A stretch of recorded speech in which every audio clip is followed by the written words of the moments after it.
Les finalistes de la primaire échangent une poignée de main franche et presque amicale. Mais très vite, dans ce dernier affrontement avant l'élection, les positions sont clairement affichées. Si la gauche ne veut pas jouer le rôle de figurant à cette élection présidentielle, il faut qu'elle tourne le dos à l'ordre ancien, à ces solutions qui ne marchaient pas hier et qui ne marcheront pas davantage demain.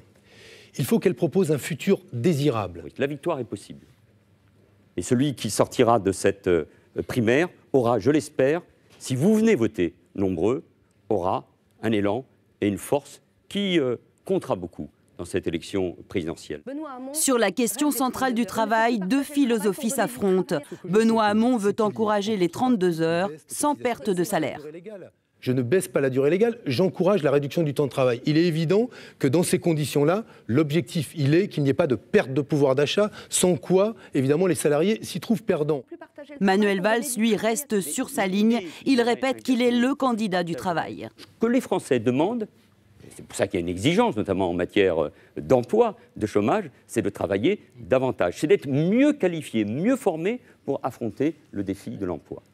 Mais le sujet le plus clivant reste celui du revenu universel d'existence. Benoît Hamon précise son financement. Les principales inégalités en France ne sont pas les inégalités de revenus, mais les inégalités de patrimoine, immobilier et financier, de manière à pouvoir, demain, financer cette première étape du revenu universel d'existence sous la forme d'un impôt. Moi, je suis le candidat de la feuille de paye et je ne veux pas et je ne voudrais pas que mon ami Benoît Hamon se retrouve être le candidat de la feuille d'impôt.